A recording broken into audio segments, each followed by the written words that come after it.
La pesada llave de latón se sentía antinaturalmente fría en la palma de mi mano. Era un peso gélido que no solo representaba una herencia, sino el secreto que mi hijo y mi nuera se habían llevado a una tumba bajo las aguas del Mediterráneo.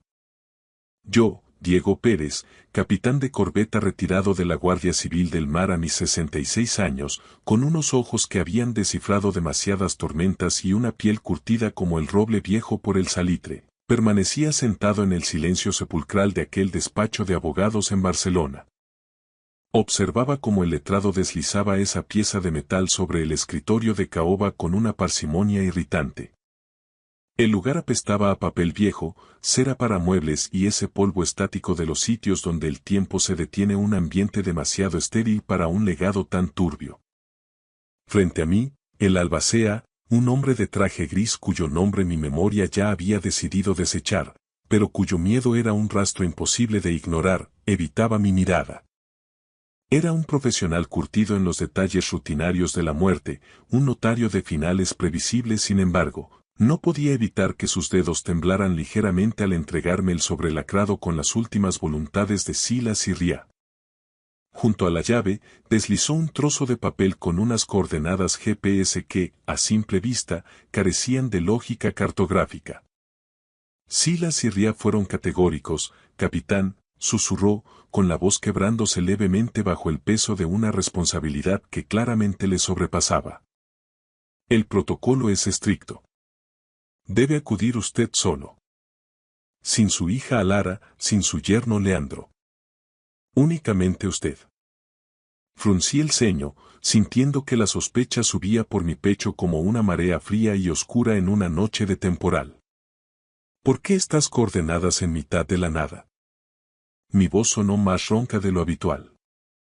El patrimonio de mi hijo estaba en el centro de la ciudad, en fincas urbanas, no en un risco perdido de la costa gerundense. Yo sabía bien lo que Silas decía de aquel terreno junto al mar. Que no era más que un matorral baldío, un pedazo de roca sin valor que solo servía como un gasto deducible de impuestos para sus empresas de biotecnología. El abogado desvió la mirada hacia la pesada puerta de roble del despacho antes de inclinarse hacia mí, revelando la verdadera y perturbadora naturaleza de nuestra cita. Silas y Ria habían dejado establecida una cláusula de última voluntad automática. La llave y las coordenadas solo debían serme entregadas si, transcurridos exactamente 6 meses desde el fatídico accidente que lo sepultó en el mar, Alara no me había revelado la verdadera naturaleza de esa propiedad. Habían pasado 6 meses exactos, ni un día más, ni una hora menos. Realmente un hombre como mi hijo, que detestaba el mar y el balanceo de las cubiertas, compraría una estructura asomada al mismísimo abismo del acantilado. ¿O era el océano, ese viejo confidente mío, simplemente un lugar conveniente para ocultar lo que no debía ser encontrado? Esa pregunta me martilleó las sienes mientras abandonaba el edificio y subía a mi vieja patrullera de asfalto, una camioneta que ya conocía demasiados inviernos. El trayecto por la carretera nacional hacia la Costa Brava se convirtió en un túnel de color ceniza. Una niebla densa, de esas que en la marina llamamos boca de lobo, se tragaba el asfalto, reduciendo mi mundo al rítmico quejido de los limpiaparabrisas y al olor del café rancio en el habitáculo. Mi hijo y mi nuera habían sido mentes de ciencia, investigadores de élite que veneraban la lógica empírica por encima de todo. Sin embargo, me habían atraído hasta aquí, a un lugar donde los puntos de referencia desaparecían bajo el blanco de la bruma. El GPS me obligó a abandonar la carretera principal para adentrarme en un camino privado sin señalizar, oculto tras una cortina de pinos deformados por la tramuntana. Las ramas se extendían sobre el capó como dedos esqueléticos que intentaran detener mi avalenzuela. El dispositivo emitió un último pitido, casi una burla electrónica. Ha llegado a su destino. Pero ante mí solo se alzaba una muralla de niebla. Detuve el motor frente a una imponente puerta de hierro forjado. El silencio que siguió era absoluto, una presión sorda que hacía que la sangre golpeara mis oídos. Bajé de la cabina esperando encontrar el óxido y el abandono de un terreno baldío, tal como Silas lo había descrito en vida. En cambio, al rozar la cerradura, mis dedos se mancharon de una grasa técnica impecable. El mecanismo había sido lubricado recientemente, el metal brillaba con un fulgor aceitoso bajo la luz difusa. Miré hacia el suelo de grava. Allí, marcadas a fuego en la tierra húmeda, había huellas frescas de neumáticos de gran perfil. Reconocí ese dibujo de rodadura al instante. Eran los Michelin de altas prestaciones del Mercedes de mi yerno. El calor de la presencia de alguien más parecía vibrar todavía en el aire saturado de humedad. Palpé la culata de mi arma personal, oculta con discreción bajo la chaqueta de loneta, mientras mis botas crujían sobre una grava que había sido removida apenas unos minutos antes. La niebla se sentía como lana mojada contra mi rostro, pero el rastro de Leandro era una señal de alarma que no podía ignorar. Seguí las marcas pasando el muro de pinos hacia lo que debía ser una choza de madera de cedro, esa inversión ruinosa de la que Sila se mofaba. Mis ojos, entrenados en las guardias nocturnas, buscaban el brillo del sedán de lujo, esperando encontrar el coche de mi yerno aparcado con su habitual arrogancia frente a la entrada.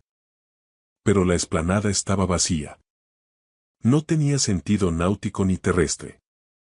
Las huellas terminaban abruptamente sobre una plataforma de hormigón que lucía demasiado limpia, demasiado perfecta para un acantilado azotado por la erosión. Al pisar el centro de la plataforma, detecté las finas líneas de un elevador hidráulico industrial camuflado con maestría. El coche no se había marchado, el subsuelo se lo había tragado. Un penetrante olor a ozono, el aroma químico de las tormentas eléctricas y los laboratorios, flotaba en el ambiente, contrastando violentamente con el olor a algas podridas y salitre de la costa. Entonces, la estructura surgió de la niebla de Girona. Paredes de hormigón visto y ventanales de cristal ahumado que devolvían una mirada fría, como espejos de obsidiana. Era una fortaleza disfrazada de arquitectura moderna, una estructura depredadora que me observaba en silencio. Saqué la pesada llave de latón de mi bolsillo. Esperaba la resistencia de un perno oxidado por el aire marino o el quejido de una bisagra castigada. Pero, en cuanto giré el metal, la puerta se deslizó sobre rodamientos industriales con un siseo casi imperceptible. Tienes que entenderlo. Una casa en esta zona del Ampurdán debería oler a pino, a sal y a humedad vieja.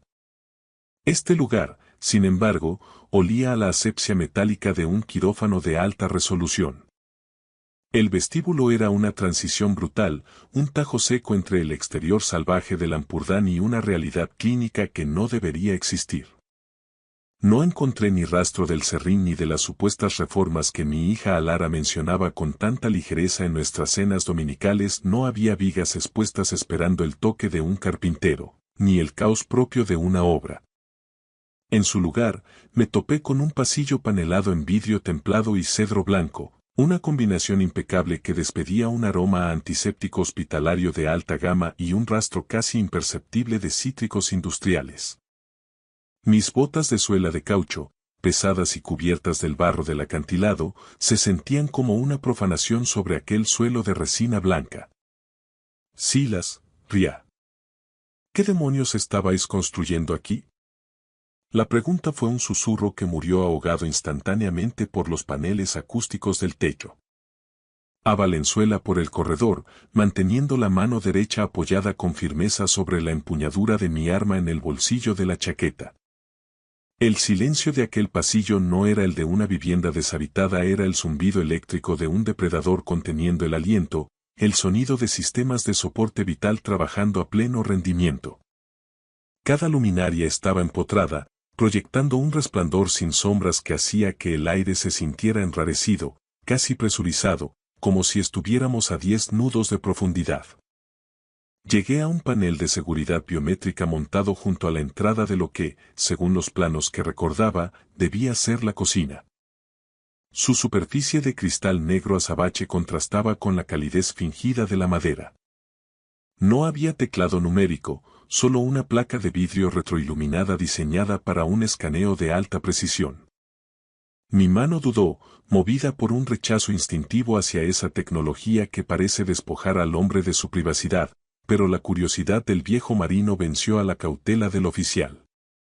Presioné mi pulgar contra el cristal, esperando el destello rojo de la denegación y el estruendo de una sirena de intrusión.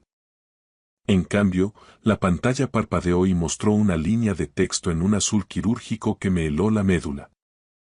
Autorización de emergencia. Capitán Pérez. Mi huella dactilar había sido dada de alta en el sistema mucho antes de que Silas y Ria encontraran su final bajo el agua. El panel emitió un pitido suave y toda la sección de la pared de la biblioteca comenzó a deslizarse hacia atrás con el suspiro hidráulico de un sello neumático, revelando el mundo que mi hijo y mi nuera habían muerto por proteger.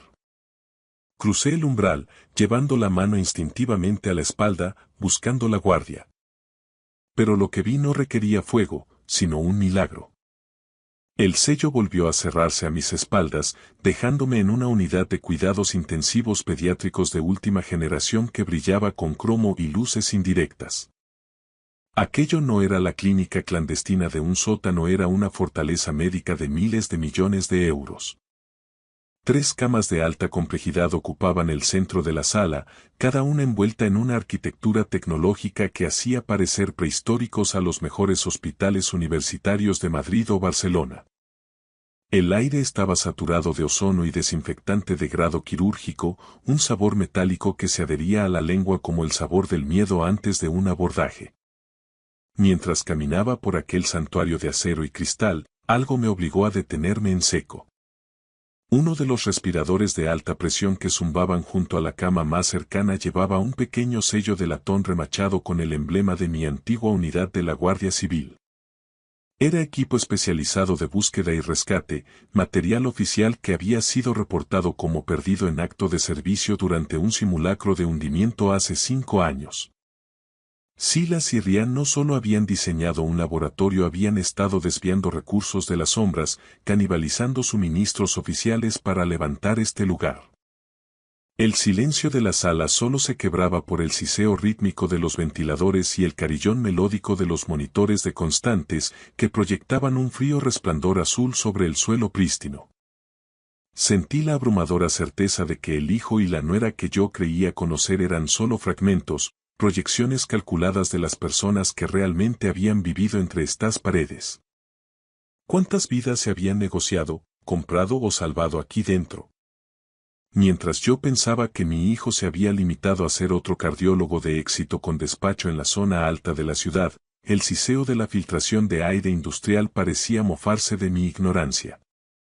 De repente, una mujer con bata blanca salió de un despacho lateral. Su rostro estaba marcado por una ferocidad agotada, la mirada de quien lleva demasiado tiempo en una trinchera. Era la doctora Elena Soler, una eminencia en bioinformática de la que había oído hablar vagamente. Tenía el cabello canoso recogido en un moño tan tenso que parecía tirarle de las sienes. Emergió de las sombras con una mirada donde la esperanza y la amenaza luchaban por el control. Me apuntó con un mando de seguridad con la firmeza de quien sostiene un detonador remoto. Ni un paso más, ordenó, con una voz fina pero afilada como un bisturí. La alarma silenciosa ya está activa. ¿Quién le envía? ¿Viene de parte de Farmaiberia? Me mantuve firme, con las manos a la vista pero lejos de mi arma, proyectando esa autoridad calmada que solo se adquiere tras décadas en el puente de mando de una patrullera pesada. Soy Diego Pérez. Silas era mi hijo. Ria era mi nuera. Y sospecho que usted es la razón por la que ellos no dejaron de mirar por encima del hombro durante los últimos 3 años. Su postura defensiva se relajó 1 milímetro al escuchar los nombres. Su pulgar dejó de presionar con tanta fuerza el botón del mando. Me escaneó con la mirada, buscando un parecido familiar bajo la luz clínica de los fluorescentes.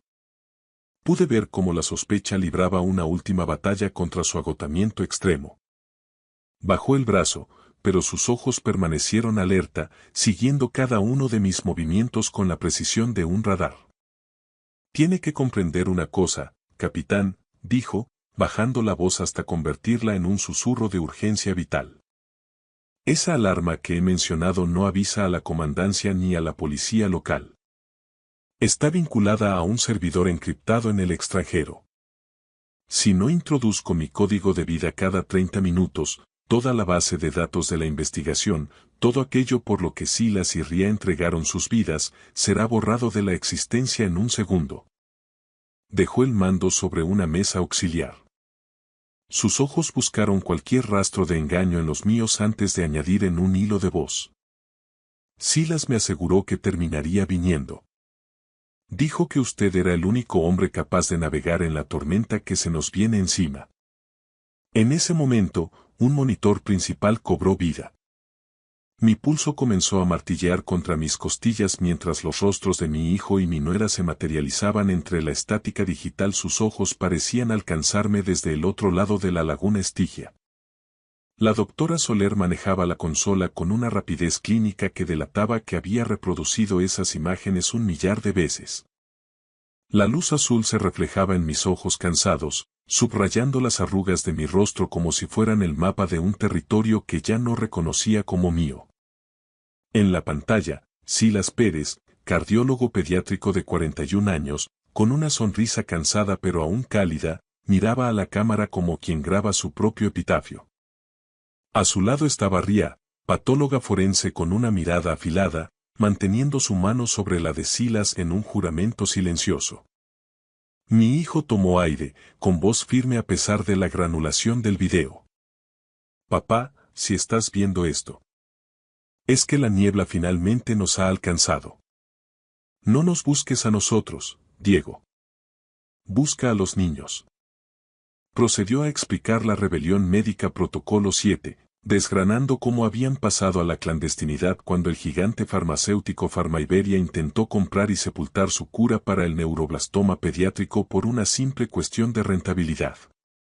Ria tomó la palabra entonces, con la voz cargada por el recuerdo de nuestra pequeña Lucía, la nieta que perdimos demasiado pronto. Ya no somos solo médicos, Diego. Somos prófugos de un sistema que valora más los dividendos trimestrales que el latido del corazón de un niño de 6 años. Elegimos este exilio para que otras familias no tengan que repetir nuestra tragedia. La doctora Soler se inclinó sobre la terminal, hablando con voz ronca. Esto no es un simple archivo guardado, capitán. Se estaba transmitiendo en tiempo real a un satélite seguro mientras ocurría el accidente en el mar. Silas y Ria sabían exactamente lo que estaba sucediendo mientras su embarcación se iba a pique. Se aseguraron de que la verdad sobreviviera, aunque ellos fueran sacrificados. ¿Cuántas veces me había sentado a comer un arroz un domingo con el mismísimo hombre que, quizá, estaba contando los minutos para que los pulmones de mi hijo se llenaran de agua salada? El pensamiento fue un impacto físico, más doloroso que cualquier golpe de mar que hubiera encajado en mi vida. El video se volvió más sombrío cuando Silas reveló que habían estado bajo vigilancia permanente. Advirtió que alguien de nuestro círculo más íntimo había estado filtrando sus movimientos a Pharmaiberia. Mencionó a un intermediario, una sombra que conectaba los despachos de guante blanco con los sicarios del mercado negro. Vi cómo la compostura de mi hijo se quebraba por un instante, dejando ver el terror de un hombre que sabe que su reloj se ha detenido. Nos ofrecieron un retiro dorado a cambio de nuestro silencio, dijo Silas mirando al vacío. Cuando decidimos quemar el puente, ellos decidieron quemar el barco con nosotros dentro. Revisa los cimientos, papá. La podredumbre está mucho más cerca de lo que imaginas. El frío glacial del aire acondicionado del laboratorio se sentía ahora como el roce de un cadáver. El olor a ozono se espesó, dificultando cada bocanada de aire. Mi hijo y mi nuera no habían muerto por una tormenta de verano. Habían muerto por pura codicia corporativa. Me acerqué a la pantalla, congelando el fotograma y ampliando los píxeles hasta que la imagen empezó a romperse. Mientras la cámara hacía un breve barrido en los segundos finales, captó un reflejo borroso en el cristal de la ventana, detrás de Silas. Estaba lejos, a medio ocultar por el salitre de la costa, pero la silueta era inconfundible para un ojo experto. Reconocí el perfil hidrodinámico y el distintivo borde plateado de una lancha rápida negra, un modelo de alta gama que mi yerno, Leandro Merchán, solía alquilar con sospechosa frecuencia para sus supuestas jornadas de pesca. Estaba allí, al ralentí, justo fuera del radio de la explosión, observando cómo el linaje de los Pérez se hundía en el abismo. La rabia afloró como un ancla fría y conocida en mi pecho. Pero cuando la doctora Soler me condujo hacia la mampara de vidrio de la sala contigua, la ira fue reemplazada por un sentido del deber hueco y desgarrador. Había algo más en esas camas. Me aparté de la pantalla congelada, pero la imagen de la lancha negra de Leandro quedó grabada en mis retinas como un hierro candente. Mis manos permanecían firmes, fruto de una disciplina de hierro forjada en décadas de guardias encubierta, pero mi mente era un hervidero de sospechas que empezaban a encajar con una precisión aterradora. La doctora Soler no me concedió ni un segundo para ahogarme en el duelo. Extrajo los datos encriptados del protocolo 7 en una tableta secundaria. El resplandor azulado de los gráficos de supervivencia se reflejaba en el cristal estéril de la estancia, proyectando sombras alargadas sobre las paredes.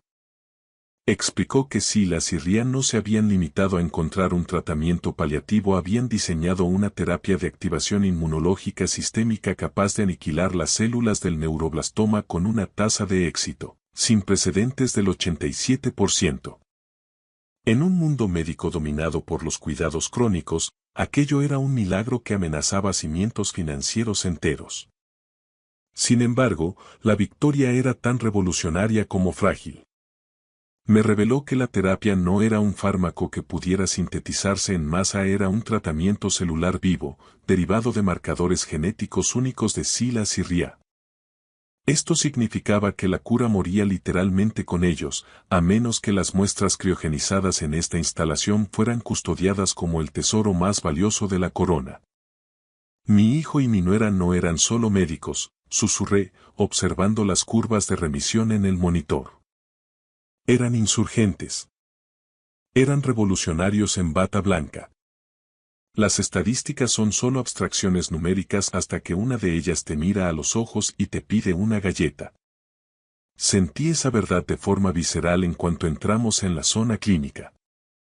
El aire aquí cambiaba sutilmente. Ya no olía a ozono industrial, sino a una mezcla de lavanda estéril y zumo de manzana. Me presentaron a Sara, una niña de 7 años que prosperaba contra todo pronóstico tras haber sido enviada a casa por los grandes hospitales de Barcelona para recibir cuidados paliativos.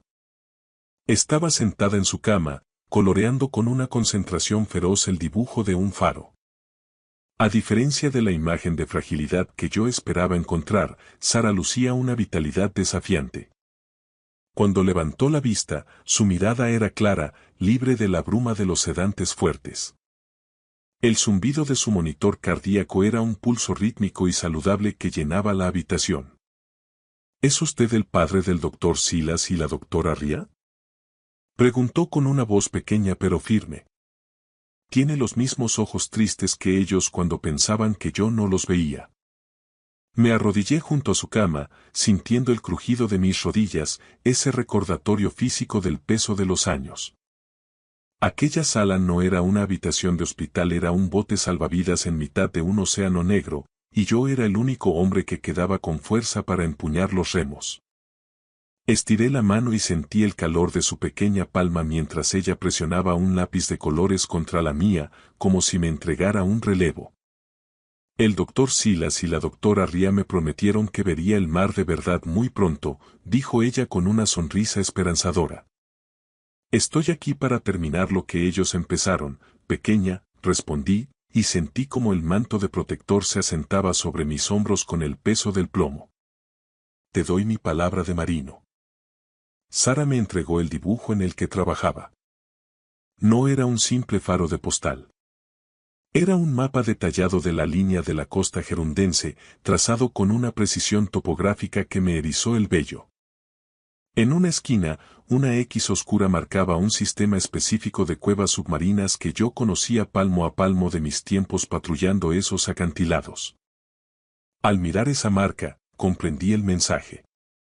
Era la ubicación exacta donde el barco de mi hijo supuestamente había zozobrado. Silas y Ryan no me habían dejado un mapa de su muerte, sino las coordenadas exactas de su plan de escape. Me retiré al despacho privado de Silas, una estancia que olía a cuero viejo y papel. La puerta se cerró con un golpe sordo que resonó en mi pecho como el cierre de un mamparo. Me senté tras su escritorio de caoba y comencé una auditoría sistemática de los archivos. A medida que profundizaba, la magnitud de la operación me paralizaba. En los últimos 5 años, habían tratado a 63 niños en el más absoluto secreto. Cada expediente era el testimonio de un milagro médico, con tablas de recuperación que desafiaban cualquier protocolo oncológico estándar. Dios mío, Silas. Ría. Susurré a las sombras. No erais médicos. Erais fantasmas operando en las grietas del sistema. Pero al revisar la lista de pacientes, surgió un patrón escalofriante que hizo que el sabor del café frío en mi boca se volviera metálico. Cada niño tratado era hijo o hija de directivos de alto rango de Pharmaiberia o de miembros de sus consejos de administración. No solo los habían curado, los habían usado como un escudo humano invisible, una póliza de seguro viva para evitar que la corporación los aplastara antes de tiempo. Cada página que pasaba era un detonador en potencia. Aquello no era una clínica, era una declaración de guerra total contra la industria que pone el beneficio por encima de la vida. El choque de las olas contra las rocas exteriores sonaba ahora como tambores de guerra. Yo ya no era solo un padre en duelo, era un comandante en un conflicto que apenas empezaba a comprender. Llegué al final del libro de registros, donde la caligrafía de mi hijo se volvía frenética. Encontré una entrada de nómina para servicios de logística y seguridad a nombre de una empresa pantalla. Al cruzar el número de identificación fiscal con mis viejos contactos de la comandancia, la sangre se me convirtió en hielo. Era la misma sociedad que Leandro Merchán utilizaba para sus operaciones opacas en el extranjero. Comprendí con horror que mi yerno no se había topado con esta propiedad por casualidad. Él había sido el jefe de seguridad desde el principio. Un zorro pagado para guardar el gallinero mientras afilaba los cuchillos para la matanza. Cerré el libro y salí al porche al amanecer. El aire punzante de la mañana trajo consigo el sonido de unos neumáticos sobre la grava. No necesité ver la matrícula para saber quién era. Alara Pérez, mi hija, caminaba hacia la casa con esa urgencia nerviosa de quien intenta apuntalar una mentira que se derrumba. Su costoso pañuelo de seda no lograba ocultar la tensión de los tendones de su cuello. Omitió cualquier saludo. El chasquido de sus tacones sobre la madera del porche sonaba como una cuenta atrás. Papá, tienes que ser razonable, empezó, evitando mirar hacia la niebla. Esta casa es una ruina, un peligro legal. Leandro ha encontrado un comprador que ofrece una fortuna en efectivo, muy por encima del valor de mercado. Puedes cerrar el trato el lunes y liquidar todas nuestras deudas. Observé sus manos, estaba destrozando una servilleta de papel. Era el signo clínico de un estrés financiero extremo, el mismo que vi en subordinados que se enfrentaban a un consejo de guerra por malversación. No voy a vender este lugar por una comisión rápida, Alara, respondí con una autoridad que ella siempre había resentido. Especialmente cuando es lo único que protege el legado de tu hermano. Mientras hablaba, me fijé en un pequeño pin en la solapa de su chaqueta. El caduceo estilizado de una consultora médica vinculada directamente a Pharmaiberia. Se me revolvió el estómago. Alara se inclinó hacia mí, perdiendo los papeles. Tenemos una fecha límite, papá. No podemos esperar más. ¿Una fecha límite impuesta por quién? Pregunté, reclinándome en la silla de mimbre. Eso no existe en una herencia legítima, Alara. Su rostro se volvió lívido. Consultó su teléfono por cuarta vez en un minuto, su mano temblaba visiblemente.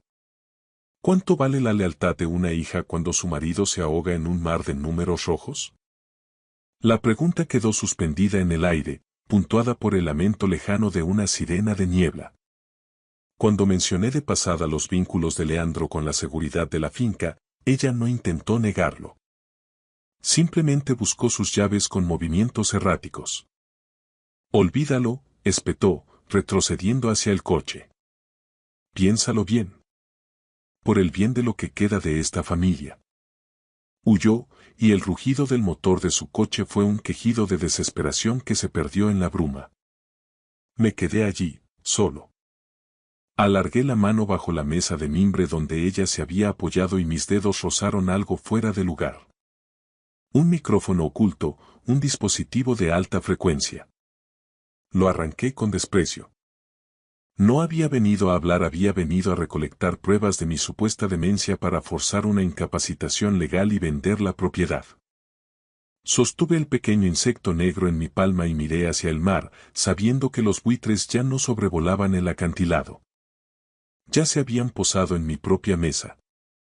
Extendí las fotografías de la autopsia y los extractos de los diarios de navegación sobre el escritorio de caoba.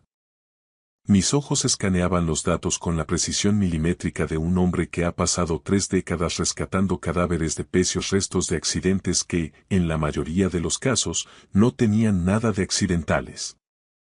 El estudio estaba saturado con el olor a tóner rancio y papel viejo, un aroma que antes me transmitía seguridad, pero que hoy se sentía como el aliento seco de una cripta. Mi atención se clavó en el informe oficial de la comandancia sobre el día en que Silas y Ria perdieron la vida. Crucé la altura de las olas y la velocidad del viento real reportada por las boyas de Metz con el diseño de la quilla y el desplazamiento del velero de mi hijo. Los registros oficiales afirmaban que una ráfaga súbita de tramontana había trabado la mayor, provocando el vuelco. Sin embargo, los números contaban una verdad muy distinta. Una racha de 12 nudos no tumba a un crucero de esa clase, y menos a uno patroneado por alguien que aprendió a navegar antes que a caminar. Silas. Ria. Susurré, mientras mi enfoque analítico se afilaba hasta convertirse en una furia fría. Con el lastre que llevabais en la orza, ese barco era un tentetieso. Aquello no lo volcó el viento. Conocía ese barco hasta el último remache, yo mismo les había ayudado a revisar el aparejo antes de la temporada. Al investigar la firma del instructor en el atestado inicial, encontré un nombre que hizo que el sabor amargo de la hiel subiera a mi garganta. El cabo Miller. Era un agente que yo mismo había expulsado del servicio marítimo años atrás por aceptar sobornos de las mafias del Coral Rojo. Ver su rúbrica en el visto bueno era una confesión en toda regla. Era exactamente el tipo de calaña que Leandro Merchant tendría en nómina para hacer desaparecer verdades bajo el fango. El océano nunca miente, las personas, en cambio, son expertas en el naufragio moral. Pasé de los registros a las fotos forenses de alta resolución. La textura granulada de las imágenes en mi pantalla se volvió borrosa por un segundo mientras luchaba contra una punzada de dolor físico, pero me obligué a mantener los párpados abiertos. Ignoré los daños por la inmersión y la piel pálida, centrándome en los profundos hematomas circunferenciales alrededor de las muñecas y los tobillos de mi hijo.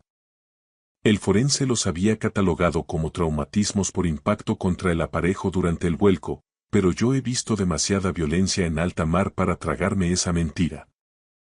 El aparejo de un velero no deja marcas circulares, limpias y perfectas. Aquellas eran las huellas de tensión específicas dejadas por bridas de nylon de alta resistencia, de esas que usan en los astilleros industriales. Los maniatasteis a su propio barco antes de que el casco tocara el fondo. ¿Cuántos otros accidentes habría financiado Farmaiberia para mantener a flote su monopolio de sangre? Revisé el log del GPS y encontré una discrepancia masiva. El barco había sido hundido deliberadamente en una fosa de aguas profundas donde nunca debió ser hallado. El plan era que se desvanecieran en el lodo del cañón submarino, pero un cambio en la corriente de fondo, uno que solo un veterano de estas costas habría anticipado, empujó los cuerpos hacia la costa 3 días más tarde de lo previsto. Su propia soberbia técnica me había servido las pruebas en bandeja de plata. Me recliné, con la mano temblando ligeramente mientras alcanzaba la lupa. Volví a comparar la muñeca de mi hijo con la foto de vigilancia de la lancha que Leandro había sacado de la marina aquel mismo mediodía. Amplié la imagen de la cubierta de la motora y allí estaba, en un ovillo descuidado cerca del espejo de popa.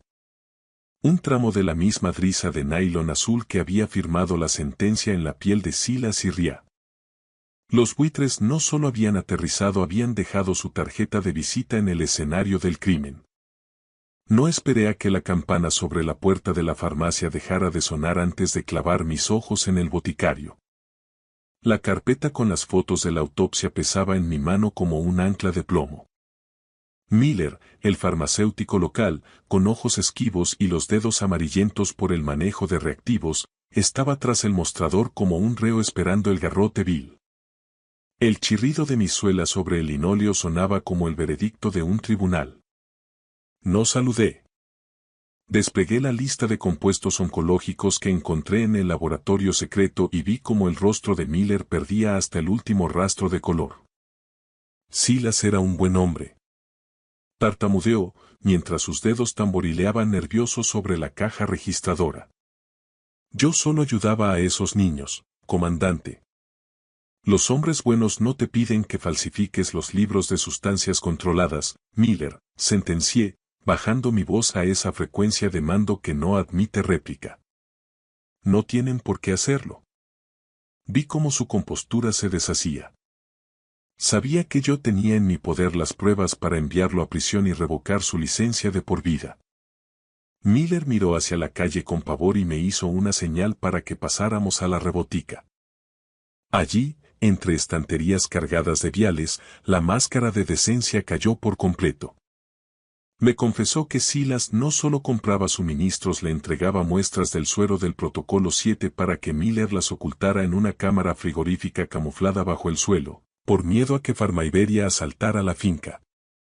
En este pueblo, la niebla oculta las casas, pero el libro de contabilidad oculta los pecados más atroces. Miller sacó un cuaderno manuscrito, con las páginas amarillentas, que nunca había pasado por un escáner digital. Explicó que Silas pagaba el triple del precio de mercado, pero el dinero no salía de sus cuentas personales. Venía a través de un mensajero de confianza. Miller describió a un hombre de traje impecable y modales cínicos, una descripción calcada de Leandro, que entregaba personalmente maletines con efectivo para asegurar que ciertos viales permanecieran fuera de cualquier radar logístico. El tipo del Mercedes me dijo que todo era parte de un ensayo clínico confidencial de la corporación, susurró Miller, sudando frío. Me convenció de que estaba salvando vidas bajo cuerda. Estaba comprando tu silencio, Miller, respondí con una resolución de acero. Y la vida de mi hijo fue el interés que cobró por ese préstamo. Miller se arrodilló y levantó una sección de las tablas del suelo, revelando una caja fuerte oculta. Al abrirse, el olor a ozono y medicina saturó el aire. Pero fue un pequeño trozo de papel pegado al último lote lo que me detuvo el corazón. Era una nota escrita con la caligrafía de Ria, frenética, casi ilegible. Leandro está preguntando por el almacenamiento en frío. No le digas nada. Cree que tenemos más. Tenía fecha del día anterior al naufragio. Me guardé la nota, que aún conservaba un rastro lejano de su perfume, y comprendí que mi nuera no solo había sido una víctima, ella había sido el último centinela ante la barbarie de su propia familia política. No regresé a la finca caminando, la abordé como si fuera un buque enemigo en mitad de un abordaje. Al cerrar la puerta de caoba, el silencio se sintió como una trampa. Saqué un detector de señales de mi viejo equipo de la Guardia Civil y comencé un barrido táctico. Ignoré el laboratorio y me centré en los espacios muertos de la estructura. Bajo una tabla del suelo del despacho, encontré un maletín estanco. Dentro había un teléfono de prepago y una lista de frecuencias de radio marítima. Me desplacé por los mensajes enviados y sentí un dolor nuevo, punzante. Silas y Ria habían enviado decenas de mensajes al número privado de Alara aquella última noche, suplicándole que detuviera a Leandro. Le rogaron que hiciera volver a los asociados que su marido había subido a bordo. Ella no contestó. Ni una sola vez. Eran las voces de dos muertos atrapadas en una caja de plástico, gritando contra una marea que ya los había engullido. Pulsé el botón de reproducción del último mensaje de voz. El audio estaba sucio, lleno de estática y del rugido del motor y el viento. Papá, si encuentras esto. Intentamos avisarte. Leandro no es solo un gestor. Es el limpiador. Lleva meses vendiendo nuestra posición. Se oyó el estruendo de una lucha. Botas golpeando con fuerza la cubierta de fibra de vidrio y el siseo del agua rompiendo contra el casco. Puedo oírle subir por la escala de gato, susurró Silas, con una voz rota por un terror primario. Dile a Alara. Dile que lo siento, que no pude protegerla de él. ¿Cómo puede un padre escuchar el último aliento de su hijo y seguir considerándose un protector? El silencio que siguió en la biblioteca fue insoportable. Pero al reproducir los últimos segundos una vez más, escuché algo que me hizo apretar los dientes hasta que crujieron. El distintivo chirrido electrónico del mismo micrófono de alta frecuencia que yo acababa de arrancar de mi propio porche. Alara no solo no les respondió, ella estaba escuchando en directo cómo los ejecutaban. ¿Quieres saber cuál es la verdadera diferencia entre un depredador y un padre? Un depredador sabe con precisión quirúrgica cuánto vale tu vida en efectivo. Un padre, en cambio, no se da cuenta de que su carne tiene un precio hasta que está mirando el rastro de una transferencia bancaria. Mis contactos en la unidad de delitos económicos lograron el premio gordo a medianoche. Me llegó un dossier encriptado detallando un depósito de 500.000 euros a nombre de IG Strategic Consulting, una conocida empresa pantalla que Pharmaiberia utiliza para sus operaciones de limpieza. El dinero entró en la cuenta personal de Leandro exactamente 72 horas después de que el velero de Silas se hundiera en el cañón submarino. $500.000, susurré a las paredes frías de la biblioteca. Así es como luce un fratricidio con éxito en un balance de resultados. Pero el escalofrío de la comprensión no se detuvo en el yerno. Al profundizar en los archivos que Silas había logrado desviar antes de morir, apareció una cuenta secundaria vinculada. Era un registro de contabilidad offshore en las Islas Caimán a nombre de Alara. Mi hija había estado recibiendo un estipendio mensual de 10.000 euros de esa misma empresa pantalla durante más de un año antes de que Silas y Ria murieran. Se me entrecortó la respiración. Ella no solo lo sabía, ella estaba en nómina mientras compartíamos mesa y mantel. Me puse un cortavientos gris de servicio, de esos que confunden los sensores de visión nocturna de baja gama. Guardé el puente de encriptación y las notas de Ria en el bolsillo interior de mi chaqueta. El peso de la unidad se sentía como una granada de mano con el seguro quitado contra mis costillas. Tenía que moverme. Miré el monitor perimetral por última vez. Un hombre con auriculares tácticos y movimientos de profesional bajaba de un vehículo oscuro al final del camino. El punto rojo de su mira láser recorría los pinos con una parsimonia depredadora mientras se aproximaba a la puerta que yo había lubricado horas antes. ¿Cuántas veces se había sentado Leandro a mi mesa mientras sus asociados trazaban el rumbo hacia el asesinato de mi hijo? Aparté el pensamiento con un esfuerzo de voluntad, eligiendo el enfoque táctico sobre el lujo de la rabia. Me retiré hacia la parte posterior del laboratorio, entrando en un túnel de drenaje estrecho y húmedo que Silas había mapeado meticulosamente como una ruta de infiltración y evacuación de emergencia. El olor claustrofóbico a hormigón mojado y salitre viejo me oprimía mientras avanzaba. El único sonido era el golpe rítmico de la marejada contra los acantilados. Mis botas de suela blanda no hacían ruido. Me arrastré a través de la oscuridad, con el aire volviéndose más gélido hasta que el túnel desembocó en un estrecho saliente sobre el oleaje bravo de la Costa Brava. El mordisco del viento me golpeó la cara como una bofetada necesaria. Bajé a la pequeña cala de guijarros, con la oscuridad envolviéndome como una mortaja. Escaneé la orilla, esperando estar solo con la marea, pero me quedé petrificado. Allí, iluminadas por la tenue luz de una luna menguante, había unas huellas frescas que se alejaban del agua y se dirigían directamente hacia la entrada del túnel del que yo acababa de salir. Eran pisadas pequeñas, ligeras y muy recientes. Mi corazón martilleó contra mis costillas mientras estudiaba el rastro en la arena húmeda. Volví la vista hacia la casa y comprendí la magnitud del desastre. La amenaza no solo venía de fuera de la familia. Alguien más había traspasado el perímetro antes que yo, y ese alguien seguía allí dentro, moviéndose entre las sombras de la fortaleza. Regresé a la casa principal minutos después, fingiendo la desorientación de un anciano superado por las circunstancias. Es que... No recuerdo dónde he dejado las gafas, murmuré, arrastrando las palabras con una torpeza estudiada. Lo veo todo tan borroso, Alara. Mi hija se acercó y me dio unas palmaditas en la mano. El aroma empalagoso de su perfume caro chocaba con el amargo olor químico del reactivo de toxinas que yo mantenía oculto en la palma de mi mano. No te preocupes, papá, dijo con una dulzura que ahora me resultaba repulsiva. Ya estoy aquí para cuidarte. Yo me encargaré de todo a partir de ahora. Solo bebe un poco de agua, estás deshidratado.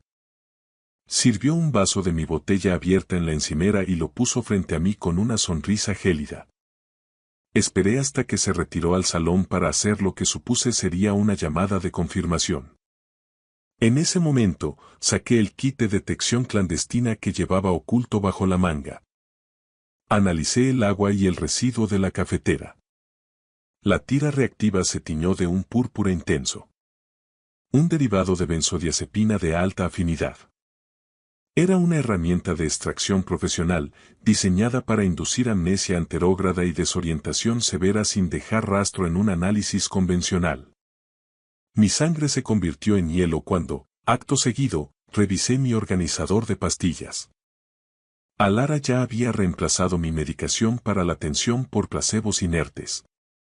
No solo estaba esperando a que me apagara, estaba desmantelando activamente mi fisiología para asegurar que mi declive mental pareciera una consecuencia natural del duelo. Un hogar es un santuario hasta que la persona que posee la llave te quiere muerto por una cuestión de dividendos. Pasé las siguientes horas bajo la apariencia de estar ordenando la casa, moviéndome con una lentitud que enmascaraba una precisión táctica absoluta. Comencé a instalar cámaras de microapertura que había adquirido bajo nombre falso semanas atrás. Las oculté en detectores de humo, en las rejillas del aire acondicionado y en el lomo de un ejemplar de la busca en la estantería. Las lentes, finas como agujas, eran invisibles, creando una red de vigilancia de 360 grados. Dirigí el tráfico de datos a través de un repetidor de la Guardia Civil para evitar que detectaran actividad en la IP de la casa. El pitido sordo del puente de encriptación era mi única canción de resistencia. ¿Cuántos accidentes domésticos comienzan con un vaso de agua y la sonrisa preocupada de una hija primogénita? Me moví hacia el vestíbulo para colocar el último sensor, oteando a través de las cortinas. A 2 manzanas, un SUV negro permanecía al ralentí con las ventanillas tintadas. Los buitres de Farmaiberia habían seguido a su presa hasta la madriguera. Regresé al sótano, donde el aire seco me ayudó a estabilizar el pulso mientras encendía la tableta de control. ¿Crees que soy yo el que ha perdido el rumbo, Alara? Susurré mientras la pantalla parpadeaba. Nunca he navegado con una visibilidad tan clara. La luz azulada del monitor mostró el salón en alta definición. Vi cómo la primera imagen en directo captaba a mi hija. Ya no lloraba, ni fingía el papel de heredera afligida. Estaba de pie, frente al espejo, ensayando una expresión de tristeza mientras contaba fardos de billetes que Leandro acababa de sacar de una caja fuerte de pared que yo ni siquiera sabía que existía. El espectáculo era tan grotesco que sentí ganas de vomitar, pero el oficial que llevo dentro me obligó a seguir mirando. La tormenta ya estaba aquí, y yo era el único muro que quedaba entre los niños del laboratorio y los monstruos que los llamaban patentes vivas. Alara se acercó más, el tic-tac rítmico del reloj de la cocina midiendo los últimos segundos de mi supuesta libertad. ¿Cuántas veces le había enseñado yo a ser valiente, solo para que ella usara ese valor para enterrar en vida a su propio padre? Si crees que es lo mejor, cariño, susurré, proyectando la imagen de una sumisión rota y asustada, la de un viejo oficial que ha perdido el norte. Solo quiero dejar de estar tan confundido. Quiero que esta niebla se vaya de mi cabeza. Tomé el bolígrafo y comencé a firmar los documentos de internamiento voluntario en el centro psiquiátrico que habían elegido para mí. Moví la punta por la página con una precisión lenta y deliberada. No estaba firmando para entregar mi vida, estaba ejecutando una caligrafía de socorro marítimo, una variación sutil y codificada de mi rúbrica que mi banco y mi abogado personal estaban entrenados específicamente para reconocer como una señal de coacción.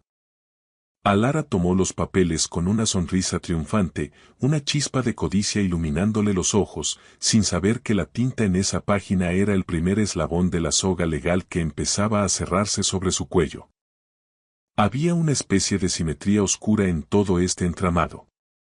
Gregorio Valenzuela, el alto ejecutivo de Farmaiberia, resultó ser el padre biológico del abogado que me había entregado las llaves de la finca. El círculo de la traición era perfecto. Se extendía desde el sistema legal hasta la junta médica. Miré la foto de Valenzuela en la pantalla de mi terminal y comprendí que no era solo un directivo corrupto, él era quien había autorizado los pagos a la empresa Pantalla de Leandro 6 meses antes de que el barco de Sila se fuera a pique. No solo habían asesinado a mi hijo, habían comercializado las cenizas. La lluvia golpeaba mi parabrisas como una ráfaga de fuego de armas ligeras mientras conducía por las calles esqueléticas de la ciudad hacia el punto de encuentro clandestino. Me detuve en el callejón abandonado que el agente Torres, un antiguo compañero de información, había designado. Allí esperaba un SUV negro, un vehículo a prueba de vigilancia que aguardaba como un tiburón en aguas profundas. Recuerde, capitán, dijo Torres, mirándome con gravedad profesional. Si las cosas se tuercen en la finca, la palabra clave es fondeadero. Entraremos por la fuerza en 4 segundos. Asentí, ajustándome la camisa. La precisión técnica de la operación era el único ancla que mantenía mi rabia bajo control.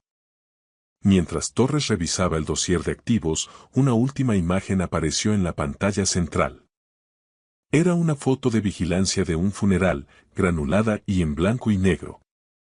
Mostraba a Leandro y a Gregorio Valenzuela estrechándose la mano cerca del ataúd de Silas. Me acerqué a la imagen y descubrí algo que me revolvió las tripas. Los metadatos indicaban que la foto había sido tomada por un equipo de detectives privados que la propia Alara había contratado para vigilar a su marido. Alara no era una simple cómplice sumisa. Ella era su propia póliza de seguro. Había estado recolectando pruebas de la traición de Leandro mucho antes de que yo apareciera con la llave. No solo huía de la verdad, la estaba convirtiendo en un arma para su propia supervivencia en el mundo corporativo. De repente, el resplandor de unas luces largas en mi retrovisor me devolvió a la realidad. Un sol repentino y cegador en la niebla de medianoche. El tiempo de los juegos legales había terminado, el tiempo de la supervivencia pura acababa de comenzar. Forcé mi camioneta por las curvas cerradas de la carretera de la costa, donde el rocío helado del Mediterráneo golpeaba el cristal con ráfagas violentas. El sedán negro que me seguía no llevaba luces de posición, solo esos ojos halógenos depredadores. Se lanzó hacia adelante, intentando una maniobra de persecución profesional para enviarme por el precipicio de 60 metros hacia el oleaje negro. Usando mi entrenamiento de conducción evasiva de la Guardia Civil, no perdí los nervios. Observé cómo el cuarto delantero del sedán intentaba embestir mi aleta trasera. En el instante exacto del impacto previsto, clavé los frenos. El atacante me sobrepasó como una exhalación, con los neumáticos chillando sobre el asfalto mojado mientras el coche coleaba salvajemente hacia el abismo. Esta noche no, hijo de perra, gruñí, aferrando el volante con nudillos blancos. No bajó mi guardia. Aceleré a fondo, tomando un atajo por un camino forestal que solo los lugareños y los guardas conocíamos. El olor a neumático quemado y aceite caliente inundó la cabina. Me incliné para revisar la silla de ruedas de Sara, que había asegurado en la parte trasera antes de salir, y mis dedos rozaron un bulto de plástico frío. Lo arranqué. Era un rastreador GPS magnético. No solo estaban siguiendo mi vehículo, estaban rastreando directamente a la paciente cero viva que transportaba. Llegué a la finca con el motor crujiendo por el sobreesfuerzo. La doctora Soler ya esperaba en el garaje subterráneo, con el rostro como una máscara de urgencia. Había preparado a los 3 niños pequeñas figuras envueltas contra el frío cortante de la Costa Brava. Un chillido de neumáticos en la entrada principal anunció que el tiempo se había agotado. «Capitán, han saltado el perímetro hace 5 minutos», dijo Soler con voz tensa. «Tenemos que evacuar ya». Cargamos a los niños y los sistemas portátiles de soporte vital en la furgoneta blindada que Silas había mantenido oculta. El pitido rítmico de los monitores era el único reloj que importaba. «Los llevo al antiguo puesto de señales del faro», le dije mientras aseguraba a Sara. «Es una zona muerta para el GPS y está bajo jurisdicción federal». La furgoneta era nuestra arca de metal, portando la única esperanza en un mundo que quería asfixiarla.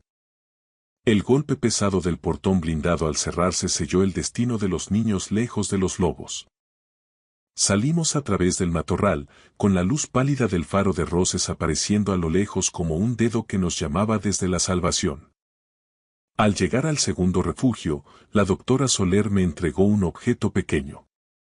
«Encontré esto escondido en la nevera de muestras, Diego», susurró. Una tarjeta de acceso grabada con el nombre de Alara. Estaba oculta detrás de las cepas celulares primarias. Sostuve la tarjeta, sintiendo el plástico frío y condenatorio. Comprendí entonces que Alara no solo había traicionado a su hermano por dinero, había intentado contaminar las muestras originales para sabotear la cura. La traición ya no era codicia, era el borrado calculado de todo lo que Silas había construido. Regresé a la biblioteca de la finca. El cable del micrófono oculto bajo mi camisa me picaba como una conciencia culpable.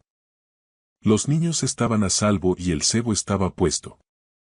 Me dejé caer en un sillón de cuero con un vaso de whisky en la mano, asegurándome de que el tintineo del hielo fuera audible para cualquiera que estuviera escuchando. El sonido de un hombre acabado buscando consuelo en el alcohol. Leandro entró con la arrogancia de un conquistador, escaneando la estancia y calculando el precio de reventa de cada mueble. Para él, yo no era una amenaza, era una reliquia molesta. «Estoy cansado de la niebla, Leandro», dije con voz hueca.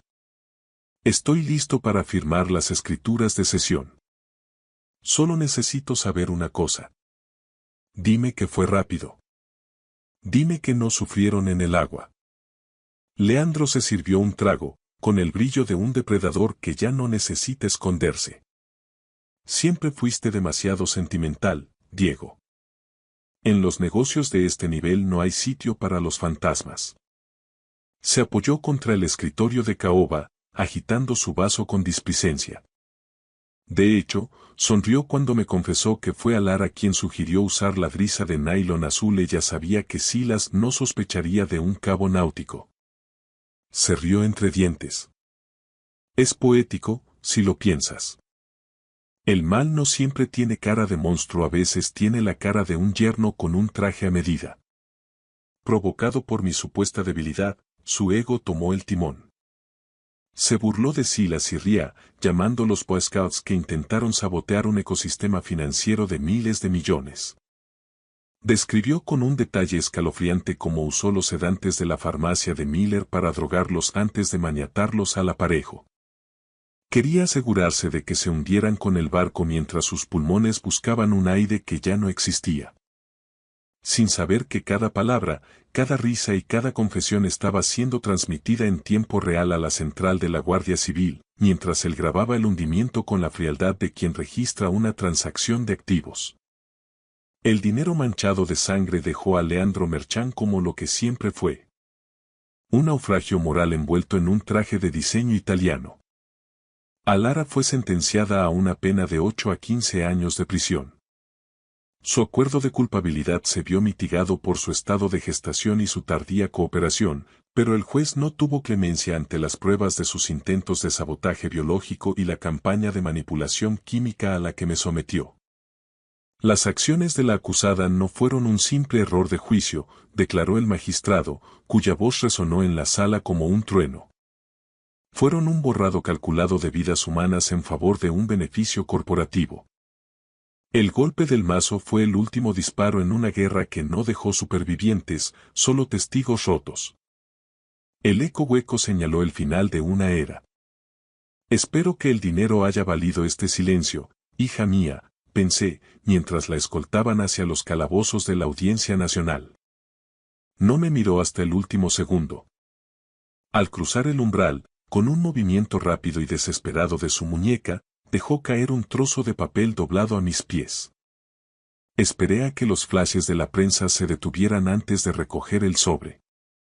Dentro, la foto de un recién nacido envuelto en una manta blanca de hospital. Un puño diminuto cerrado contra la mejilla. Sus ojos. Eran los ojos de Silas, mirándome desde el papel con una sabiduría desenfocada que me atravesó el alma. Sentí que mi resolución flaqueaba, una grieta profunda abriéndose en el muro de contención que había levantado alrededor de mi corazón. Pero todavía no podía perdonar. Puse la foto junto a su primera carta en el escritorio, creando un pequeño santuario para una relación que no sabía cómo reparar. Los muertos no necesitan disculpas. Los vivos necesitan una razón para seguir navegando. La comprensión me golpeó con el peso de una marea de fondo. No pude salvar a mi hijo ni a su esposa, y no pude salvar el alma de mi hija de la ambición que la devoró. Pero el destino me entregaba una tercera oportunidad para proteger el linaje de los Pérez. Vas a tener un nombre mejor que los que dejamos atrás, pequeño, susurré, con la voz espesa por una esperanza que me dolía en el pecho. La tormenta ya ha pasado. Ahora solo tenemos que aprender a caminar por la orilla. Hice un voto silencioso de que este niño crecería conociendo el heroísmo de Silas y Ría, y no la sombra de la deuda de su padre. Al darle la vuelta a la foto para buscar una fecha, mis ojos se clavaron en la caligrafía temblorosa de Alara en el reverso. El nombre elegido. Silas Pérez Merchán, nacido el 3 de octubre de 2025. Al ver el nombre de mi hijo escrito por la mano de la hija que me traicionó, la niebla en mi pecho empezó, por fin, a disiparse. Miré hacia el horizonte del Mediterráneo, aceptando la carga de un futuro complejo, listo para ser el abuelo que Silas habría querido que fuera. Estaba arrodillado en la tierra del jardín de la finca, sintiendo el olor a mantillo y fertilizante, cuando la furgoneta de correos frenó ante la verja. La tierra húmeda era lo único que me anclaba a la realidad. Me limpié las manos en los pantalones de lona y caminé hacia el buzón. El grito lejano de una gaviota sobre los acantilados de la Costa Brava puntuaba el pesado silencio de aquella tarde de finales de diciembre. Tercera carta, 24 de diciembre de 2025. Llegó en Nochebuena. Me senté en los escalones del porche, sintiendo el frío de la madera vieja, y abrí el sobre con dedos entumecidos. Dentro, una carta y una tarjeta con la huella de una mano diminuta entintada en azul. Papá, es Nochebuena y escribo desde una celda que huele a desinfectante y arrepentimiento. El pequeño Silas sonrió ayer por primera vez. La psicóloga del centro me dice que debo dejar de culpar a Leandro y aceptar la responsabilidad total. Tiene razón. Yo elegí abrir esa válvula. Yo elegí traicionarte. No espero perdón, pero quiero que sepas que he cambiado. Cuando él me mira con los ojos de mi hermano, veo todo lo que destruí. Y veo la única oportunidad de hacer algo bien. Feliz Navidad, papá. Alara. Sostuve la tarjeta con la huella azul. Era tan frágil, tan pequeña. Un recordatorio de que la inocencia aún existía entre los restos del naufragio familiar. La guardé en el cajón con las demás. Un archivo de disculpas que no estaba listo para aceptar, pero que no podía permitirme destruir. Cuarta carta, 31 de diciembre de 2025. Nochevieja. La carta más corta y, de algún modo, la más pesada. La abrí mientras el sol se hundía tras los pinos, tiñendo el papel de un ámbar cálido. Papá, sé que quizás nunca respondas. Sé que perdí el derecho a tu amor, pero te pido un favor. Cuando Silas crezca y pregunte por sus tíos, dile que fueron héroes. Dile que su madre fue una cobarde que aprendió demasiado tarde el significado del valor. Y háblale de su abuelo, el comandante, que nunca se rindió ante la verdad. Él merece saber de dónde viene. Feliz Año Nuevo. A Lara. El 2 de enero de 2026, extendí las 4 cartas sobre la mesa del porche por orden cronológico. Por primera vez desde que me entregaron aquella llave de latón, lloré. Lloré por Silas y Ría, por la hija que perdí ante la codicia y por el nieto al que aún no había estrechado entre mis brazos. La casa estaba demasiado silenciosa para un bebé, estaba demasiado llena de fantasmas. Al ajustar el marco de la foto de la ecografía, noté un papel oculto en el respaldo. Era una nota manuscrita con la caligrafía precisa de Silas, un mensaje codificado que se me había pasado por alto. Coordenadas y un número de ruta bancaria para un fideicomiso. Silas lo sabía, sabía que Lara estaba embarazada antes de morir y ya había levantado una fortaleza financiera para proteger a ese niño. Incluso en su hora final, mi hijo había sido un estratega de la vida. Miré el puño cerrado del bebé en la foto y comprendí que la verdadera batalla por el legado no se libraba en los tribunales, sino en la habitación infantil que ahora me disponía a construir. Me puse en pie con una resolución militar. Era hora de reclamar lo que era mío. ¿Cómo se le escribe a la mujer que intentó convertir tu casa en una cámara de gas, cuando ella es la única guardiana del niño que lleva el rostro de tu hijo? Me senté en el escritorio de caoba. El rascado de la pluma sobre el papel sonaba como una quilla raspando contra una roca en mitad de una niebla cerrada. Antes de escribir, revisé los archivos una última vez. Descubrí una página oculta en la orden de neutralización de Farmaiberia. Una directiva clínica para proteger el linaje Pérez a toda costa.